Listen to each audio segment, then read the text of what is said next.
Sinamukele ekhasini lamkhulu nogada. Namhla sizonipha ulwazi oluthe ukujula mbejana ngoba sibuye ehlathini kade siyomba. Besiyofuna nje amakhambi abalulekile akwazi ukuthi aphilise umuntu, amakhambi akwazi ukuthi avikele umuntu, amakhambi esikwazi ukuthi sicuphe ngawo, amakhambi akwazi ukubethela, amakhambi akwazi ukuvula inhlahla. Sizoqala nje kuleli. Ngizocela ulike uphinde usubscribe. Uphinde ushare ukuze sikhulise lo mndeni wethu ngoba siyawubona ukuthi uyakhula, abantu bayayithanda indlela ulwazi esishare ngalo. Bakwethu lezi zinduku engiveza la izinduku ezisebenzayo, izinduku okulashwa ngazo ebunyangeni. Iyona mithi esetshenziswayo bese kushiyana ekuthenini wena uyakwazi yini ukuthaka noma uthaka kanjani, ibhodwe lakho liyavuthwa yini na. Ngoba ukuthaka akufani, indlela esithaka ngayo imithi ayifani. Okay, asichazelane la. Sichazelana kancane nje, udonsa ipeni lakho nephepha ungilalele kahle ngoba angizuku-editha le video, asizukufaka amagama, sizukuchaza ukuthi lezi zinto amagama akanjani, kodwa sizophana nje ulwazi. Umhlahle lo umuthi ongena kakhulu emthini yokuhlola, emthini yokushaya imhlahlo emagobongweni othwasa, ikakhulukazi uthwasa mayisuke efika uyafakwe kulezi induku. Izona iy'nkampa zakhe zokuqala zisuke zinalo muthi lo, ikakhulukazi uma kusokwakhiwa ukhambo losambulo iyafakwa le nduku ngoba kufanele ukuthi ihlahlele, uphinde ukwazi ukuthi ubone, ekuvulele umhlahlandlela, ikakhulukazi lapha ey'thunyweni zakho zikwazi ukuthi zikubonise indlela. Amakhasi akhona angazi noma ayabonakala, kodwa yiwo lawa. Umhlalajuba elinye igama esilaziyo esikhule sibiza ngawo thina sisakhula ey'nkomeni. Lo muthi-ke muhle kakhulu bakwethu, kanti nasesikhumbeni uyakwazi ukuklina isikhumba kumuntu uma ngabe usuke unesikhumba esibi noma unomzimba omubi, uyakwazi ukuklina lo muthi. Lo muthi omuhle kakhulu ekulapheni inkinga zesikhumba, kanye notwayi, nasey'ntwaleni uyangena futhi uma usuke eshaya iy'ntwala. Siphinde sibe nenduku number 2. Le nduku ingumavula, iyavula le nduku, ukhalimela igama lakhe. Angazi noma amakhasi abonakala kahle yini lapho. Ukhalimela lo usebenza kakhulu lapha ey'thunyweni ekuphakamiseni iy'thunywa, uyasebenza kakhulu uma usuke umuntu osebenza ngezithunywa noma osebenza kakhulu ngamanzi, noma uwumuntu ogxile kakhulu kumkhuleko, kungaba izithunywa zezulu, izithunywa zentaba, izithunywa zomgede, kodwa la siphakamisa iy'thunywa. Le nduku ibuye ingene nasey'gujini uma kusuke kwakhiwa iy'gubhu kwenzela ukuthi ivule inhlahla ngoba iwumdonso wenhlahla, iyakwazi ukuvula inhlahla, iyakwazi nokusondeza idlozi noma isidalwa ukuthi sisondele eduze uma usuke ukhuluma. Le mpande-ke iphinde ijule bakwethu ngoba iyakwazi ukuthi kubantu besimame laba abanenkinga yesilumo iyasebenza kakhulu le mpande le. Uyayigcoba uyenze isiphungo, uyiphuze le mpande le, ihlanganiswe ney'nduku ey'fana neshaqa nogobho, iyakwazi ukusebenza le nduku. Igama layo ukhalimela, iy'ntandela nje, umuthi oyintandela. Siphinde sivezelane futhi la, sivezelane la, umhlakaza lo, umhlakaza nhlansi, sibashise. Amakhasi akhona-ke lawa angikwazanga ukuthi ngithole igxolo ngoba bengasenaso isikhathi, nesikhwama bengisiphethe bese sigcwele.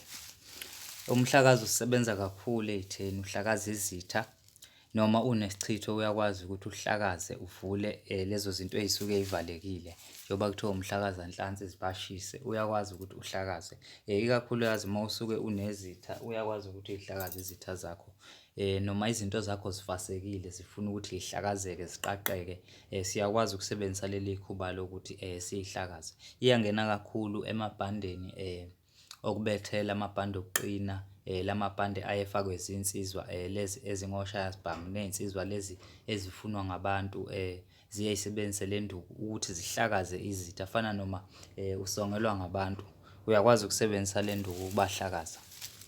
Isuke isihamba nokhathi besonga, okuyinduku enhle kakhulu ekukhwesheni izinsongo. Siphinde futhi size kule, ake size la,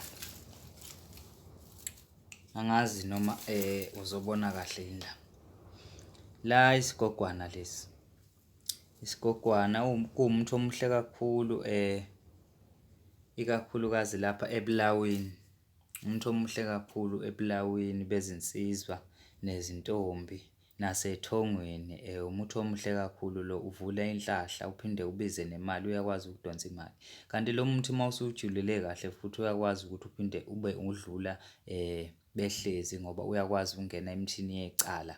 Ngoba indlela omila ngayo kuba umuthi ovele nje ube mfishanyana, ungakhuli kakhulu, ungathi umuthi wabathwa. Angazi ngawuchaza kanjani ukuthi ngoba nakho angilitholanga ithuba lokuthi ngishuthe isihlahla sakhona ukuthi sime kanjani kahle kahle masuke similile.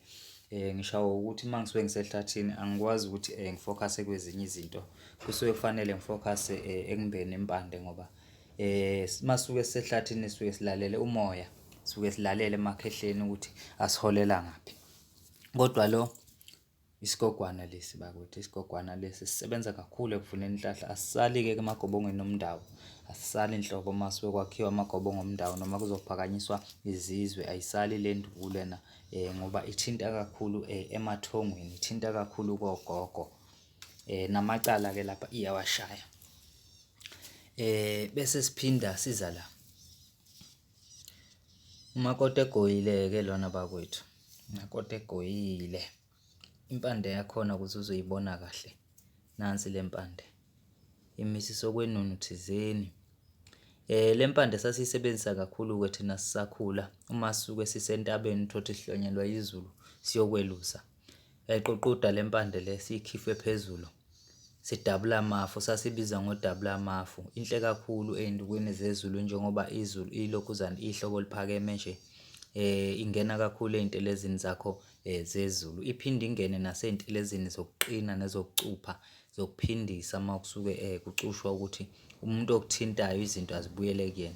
Le ntelezi-ke ibuhlungu kakhulu, iyalimaza abantwana bakwethu ngoba iyakwazi nokukhipha isidumbu le ntelezi uma isuke ithakwe kahle, yajulelwa kahle njengoba kuthiwa umakoti egoyile.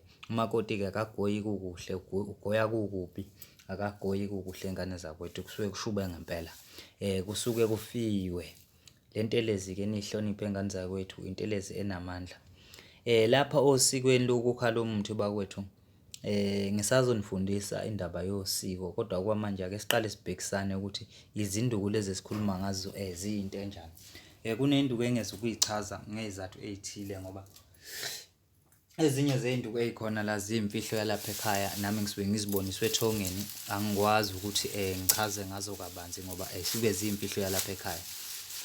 La asibuye la umshekisani lo, umshekisani lo ngane zakwethu usebenza kakhulu ekuthenini ukhiphe iy'chitho. Uyayilahla iy'chitho kanti noma kuthiwa unesipoko ngoba kunabantu abaphila nesimo sey'poko, bafakela iy'poko noma bafakela imidliwa izizwe ezinenhloso yokuthi zicekele phansi impilo yakho. Siyakwazi ukuthi siyixoshe ngale nduku le. Le nduku iphinde isebenze kakhulu kubantu besimame laba abaney'nsumpa. Iyasebenza kakhulu ikakhulukazi lapha esithweni sabo sangasese, iyakwazi ukususa iy'nsumpa le nduku le. Induku ejule kakhulu kanti futhi iphinde ingene ey'ndukwini zokucupha amaliba ngoba sibuye sijule uma sisuke sithaka. Kushiyana ekuthenini wena ujula ufikephi. Kodwa nje le induku enhle, kanti futhi induku ejule kakhulu uma sisuke sikhanda imithi yesibango, iyakwazi ukukhipha umuntu imxoshe angaphinde abuye lowo muntu osuke esibangisa kuleyo nto esisuke silwela phekwayo noma esisuke siyisebenzela. Iyasebenza-ke le nduku uma umuntu mhlawumbe ake sithi niyabanga ey'khundleni thizeni, iyasebenza kakhulu le nduku uma ukuthi lowo muntu sifuna ukumxoshisa noma sifuna ukukhanda induku eyisibango. Ngoba ungomunye wey'hlobo zamadungamuzi uma ukuthi uyuzwe ngedungamuzi. Uyisihlobo sakhe-ke umshekisane kodwa yena usebenza ngendlela ethe ukuhluka. Siphinde size la, simthole wamncane-ke ngoba besingamdingi vele kahle kahle ngimphathele ukuthi ngichazele nina. Idangabane-ke leli, idangabane lomfula, idangabane lisiza kakhulu lapha kulezi zifo ezingalapheki. Lesi sifo uthi uyasilapha siphinde sibuye, usilaphe siphinde sibuye. Nalezi ichitho ezifakwa ngabantu uthi uyasifaka, uthi uyasikhipha singaphumi, uthi uyasikhipha singaphumi. Suke ushawe ngalezi induku, kufanele uthole idangabane umafavuke okwazi ukuthi ashaye zonke izinto ezifa ziphinde zivuke emzimbeni kwena, ishaye lento izibulala okokugcina ngoba siyibiza ngedangabane nje ingumafavuke. Le mpande-ke bakwethu iphinde isebenze kakhulu ekukhipheni amanzi angcolile ama-discharge kubantu besimame. Iyakwazi ukuwadonsa lawo manzi le nduku le. Iphinde ingene ey'ndukwini zomhlabelo, iyakwazi ukuthi yelule ithambo ngoba induku yamanzi iyinduku futhi yamalunga ekwazi ukweluleka. Idangabane-ke bakwethu lijule kakhulu, lifana novuka ngoba liyasebenza njengovuka, ovuka emalibeni, ovuka kwabafileyo, nasehla nengubo. Imithi ethi ayifani, isebenza ngokufana ngoba iyavusa imisebenzi yayo, iyavusa iphinde iyabulala. Le nduku bakwethu iyakwazi ukungena ey'ndukwini zesicupho masisuke sicupha umuntu wesimame ukuthi lo osuke ezama ukulala naye induku igoqane, iyafa induku la. Umafa aphinde avuke ngoba leyo nduku izolala iphinde ivuke, ilale iphinde ivuke. Mawuthi uyayibeka ilale, mawusuqhelile iphinde ivuke. Kusuke kusebenza leli khubalo-ke bantwana bakwethu. Ikhubalo elijule kakhulu, angeke sigeqe amagula ngalo ngoba sifundisana ukwelapha hhayi ukuganga. Siphinde size la, sibe nenhlahla kakhulu-ke, sathola nalo iphakama likaMbinda. UMbinda lona iphakama lakhe, indoda ebindenye, iphakama lakhe-ke leli lisebenza kakhulu bafowethu, zingane zakwethu lapha ey'ndukwini zamacala, masisuke sishaya amacala. Umuntu angakwazi ngisho ukukhuluma ecaleni kusuke kusebenze le nduku-ke. Umuntu avele abhebhidla ahlulwe ngisho nawukukhuluma, kusuke kusebenze le nduku-ke bantwana bakwethu. Indoda ebindenye iphinde isebenze ey'ndukwini zabaphathi, ey'ndukwini zamakhosi, ukuthi akwazi ukuthi mayefika kuleyo ndawo suke efika kuyona, afike agqame aphakame phambili. Njengoba kuliphakama nje, iphakama elihle kakhulu le ndoda ebindenye. Emthini yokubanga, emthini yokuphakama inamandla kakhulu le nduku le. Amaphakama-ke bakwethu ayimithi enamandla kakhulu okudlula le mithi ephansi ngoba lo muntu usuke usewumila njengesithelo kwesinye isihlahla, kodwa ube ungesona isithelo, usuke ungamandla aleso sihlahla.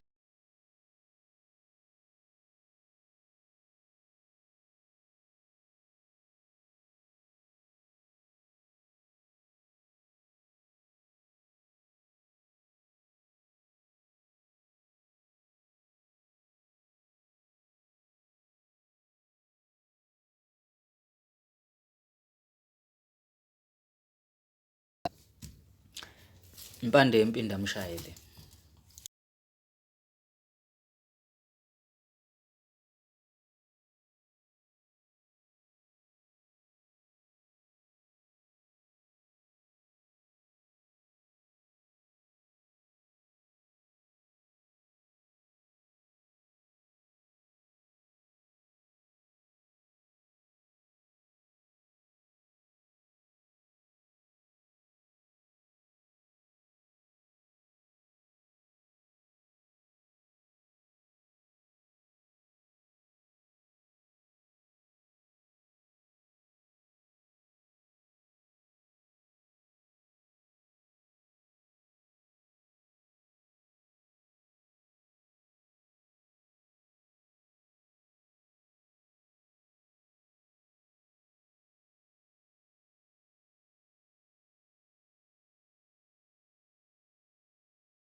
Esinye isikhathi uyalihlehlisa, lihlehle isikhathi eside lokho uthothi mhlambe into ongayithandi ukuthi lokhu lihlehla. Ngcono livele lithethe liphele. Kuyashiyana-ke ekuthenini uthaka kanjani. Abantu baney'ndlela abathaka ngayo imithi yamacala, kuney'ndlela ekwenziwa ngayo. Nawe uyayitholela olwakho ulwazi ukuthi uthaka kanjani uma usuke uthaka, ngoba imithi miningi kakhulu yehlukene, ayimbiwa ndawonye ngane zakwethu. Siphinde sichaze la, nansi induku enkulu.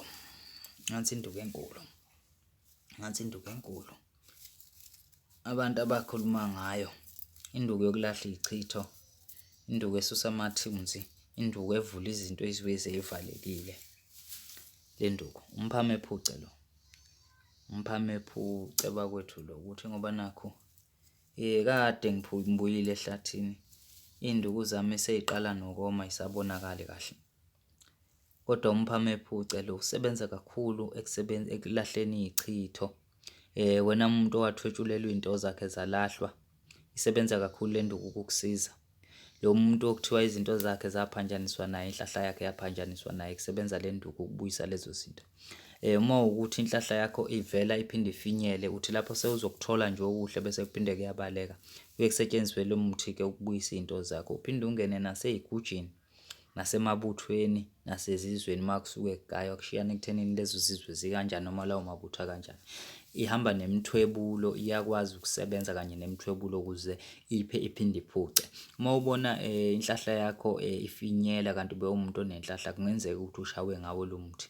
Kuye kufanele ukuthi uthole wona ukuze ukwazi ukuthi ulapheke, ngoba iva likhishwa ngelinye ngane zakwethu, iva likhishwa ngelinye. Ngicabanga ukuthi emithini ebengizoyichaza bekuwumuthi wethu wokugcina lo. Sizothaka, sizogaya namhlanje. Ngizonibonisa induku ezizophuma ukuthi iziphi induku esigcine siphuma nazo, ngoba ziningi induku esizoyithaka ezizophuma la kulesi sikhwama esibuye naso entabeni. Imithi le esibuye nayo. Uma usuke uwumuntu olaphayo noma uyinyanga, kufanele uyihluphe ngolwazi lo muthi, uyihluphe ngolwazi lokwelapha. Yebo, la ebunyangeni luningi ulwazi olukhona, noma sekukhona nabantu abangabakhohlisi nani. Kodwa zikhathaze nawe uwedwa uzihluphe ngomuthi. Mina-ke isikhathi esiningi ngiye ngisebenze ngingedwana kanye namakhosi angiphethe, ngoba la makhehla angiphethe kawavumanga ukuthi sisebenzisane nabantu abaningi. Ngakho ukuthi sekwaba nabakhohlisi ezweni, sekwaba nabantu abangenalo iqiniso. Naphu la siphinde sikuchazele kancane la. Lezi induku zinduku zengwavuma lezi. Induku zengwavuma zisebenza kakhulu-ke uma sisuke sikhanda imithi yokuvumisa idlozi, imithi yokuvunyiswa isithunywa, imithi yokuvumisa ithongo, yokuvumisa isidalwa. Ikakhulukazi uma kusuke ukhandwa imithi yokungenisa isidalwa ekhaya, ayisali le nduku, noma kwakhiwa umuthi womdonso, awusali lo muthi, ngoba wenza ukuthi izinto zivume, idlozi livume. Sizonibona ngokulandelayo uma ngabe sesinakho esizonikhombisa khona. Kwabafuna induku bakwethu bangithinte ku-WhatsApp, bangifonele, ngiyacela abantwana bakwethu. Hhayi ngoba nakho ngizitshela noma ngiphakeme kakhulu, kodwa isikhathi sefoni into engingenayo, kangikwazi ukusebenzisa ucingo ukuthi sikhulume ngalo. Ngcono uma uzongibhalela ama-VN, ungenzele ama-SMS, kuba ngconywana kanjalo. Ngenxa yesimo somoya ongingamele, ngoba lo moya angazi ngingawuchaza kanjani kwabanye abantu, kodwa nje ngiholwa umoya womlozi, so usebenza kakhulu ngamadlebe. Manje izinto ezikhuluma emadlebeni nginesikhathi sokuzilalela. Bantwana bakwethu, kusuka manje sizokwazi ukuthi sisebenze ngokuphelele, ngoba phambilini ikhehle bekade linenkinga lokuthi kunezigaba bekusafanele sidlule kuzona, kunezinto ebesisazifunda ngokwasethongweni, kunezinto bekusafanele ukuthi sidlule kuzona ngokwasedlozini. Kodwa njengamanje ithongo livumile, izinto zivulekile, isikhathi sokuthi kusetshenzwe, kulashwa abantu, kuphiliswa abantu, sinikeze nabantu ulwazi oluyilona. Bantwana bakwethu, abantu ulwazi abalitholayo baligcine, baliphathise kwey'khali zamantunga. Sisazoqhubeka sinithakele, siphinde siniphe ulwazi, nikhule njalo bantwana bethongo. Ungalinge uzingabazi, ungalinge uzithathe kancane. Lapha emakhubalweni kuyajulwa, akudlalwa ngane zakwethu, akubona umdlalo.